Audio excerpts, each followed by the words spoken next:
Today is story time. And this is about my ain't shit ex. Alright, y'all. We started dating around well, really I met her through Tinder. It's a dating app or whatever, We matched and we started talking and texting and shit like that. I thought she was a little vibe.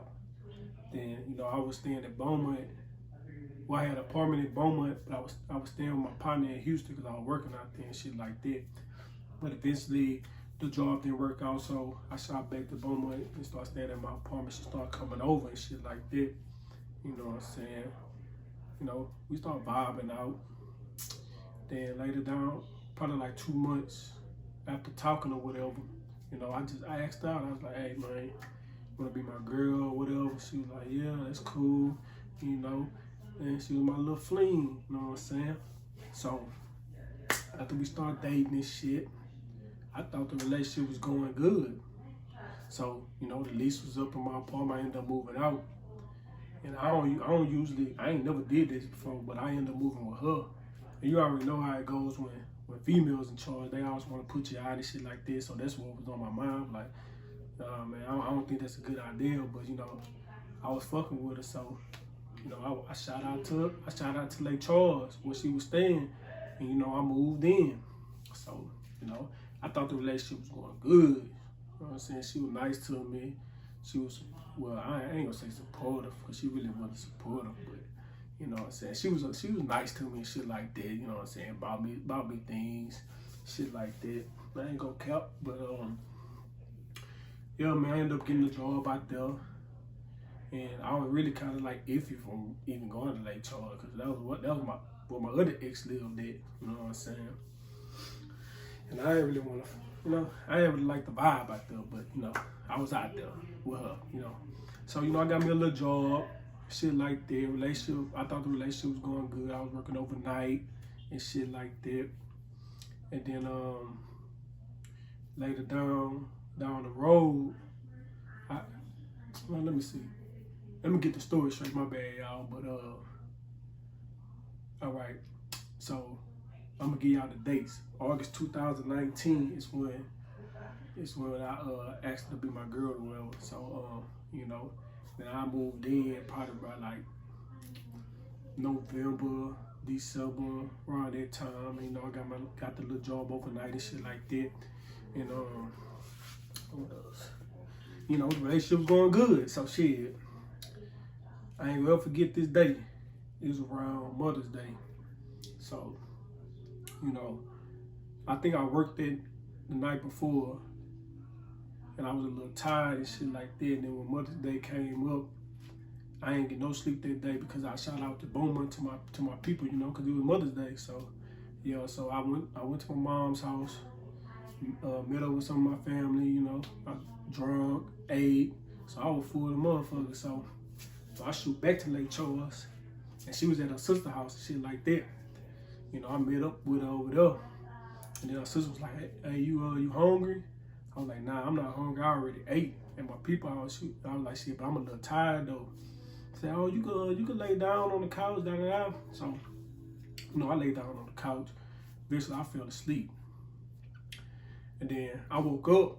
I seen her phone on the couch, on the end of the couch, and anybody gonna look, you know what I'm saying? In relationship, you gonna be like, "Damn, why that motherfucking phone keep lighting up?" So I go to her phone. I scroll up on the iPhone, you see all the notifications and shit. So I scroll up. I seen all these notifications, unknown numbers and shit like that. I'm like, man.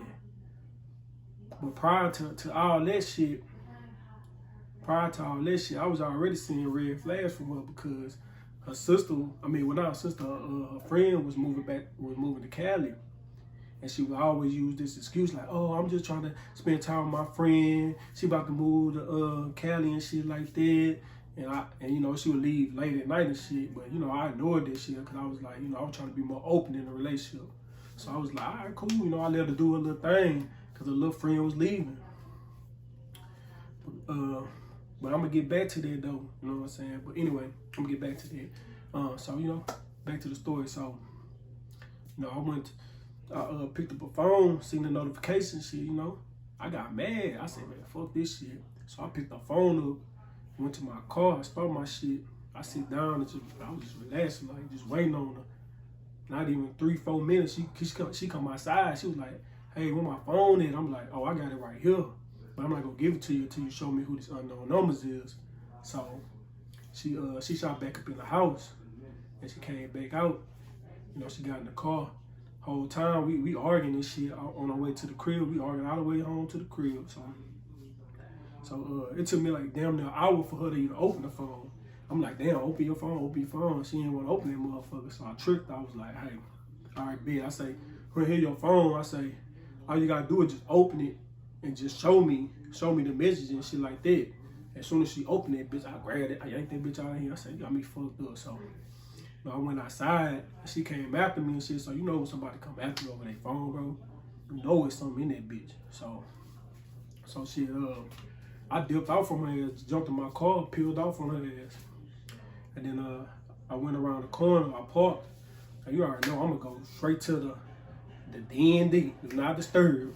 So I go to that message.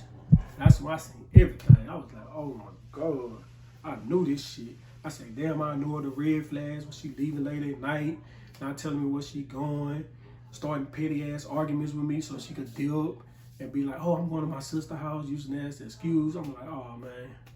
I say, man, this girl really wild. So, you know, I'm looking through the messages. All I see is nothing but smashing. And kind of find out this nigga was coming to the crib when I was at work overnight. Like, she was invite this nigga to the crib. I'm like, damn, bro. Then she don't even wash the motherfucking covers. Damn, if you gonna at least smash the nigga, wash the covers, bro. You don't even wash the motherfucking covers. And how I know, because the motherfucking washing machine was motherfucking broke kinda, and the dryer would take all motherfucking day to dry. So I'm sleeping in her six with this nigga, and I'm sleeping in our six. I'm like, damn, this is why I lay my head at night, and you bring this nigga in, and you don't even have the courtesy to wash the fucking covers, bro. And then on top of that, y'all motherfuckers not even using a condom, bro.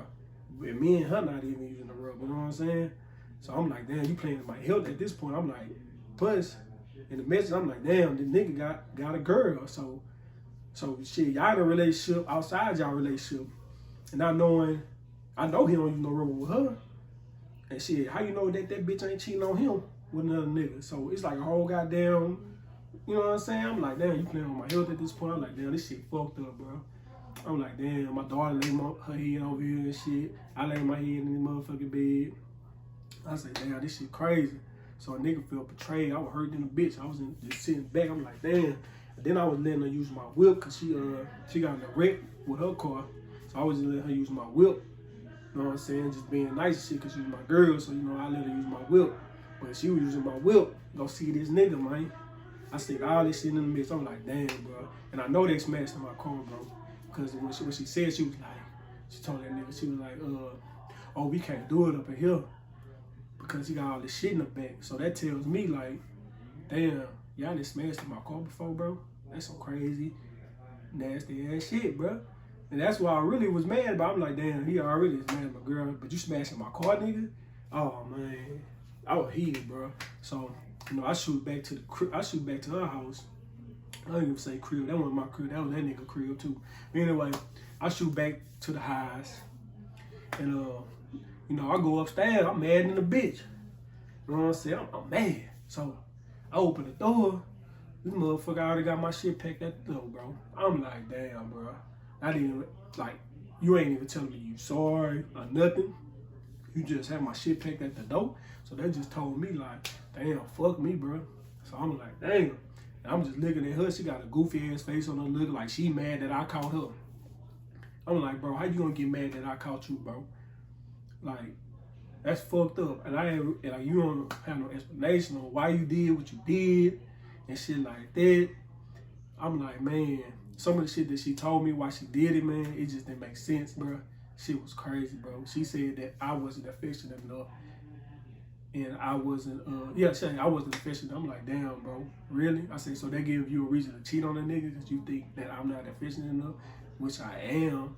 You know what I'm saying? I know how to be affectionate, you know what I'm saying? But, yeah, that's what she told me, bro. And then one other thing she told me that pissed me off, she was like, oh, we been smashing or whatever before you. I'm like, bro, why the fuck would you even get with me, bro? If, you know what I'm saying? Like, that nigga should have been dead, you feel me, before you even hooked up with me. Once you start feeling me, bro, like, nobody should even matter, bro. So, I just knew it was all about the sex and shit. I don't know. Maybe she was in love with the nigga. Who knows? But, shit was crazy, bro. So, she had my shit packed at the door. I'm mad in the bitch. I'm looking at her goofy ass face. I'm like, damn, this bitch really got down on me, bro. You know what I'm saying? I ain't call out the name or nothing. I just like, fuck you, know what I'm saying? I just got my shit. Called my homeboy. Like, homeboy came pick me up and shit. You know what I'm saying? Shout out to Renard, that's my boy, man. But yeah, he came through, man, for your boy. You know, packed all my shit. Then we shoot back to his crib in Orange. You know what I'm saying? And I started staying with him for a little bit. But guess what my goofy ass did, bro? My goofy ass took her back after a week, bro. She did all that shit to a nigga and the nigga took her back.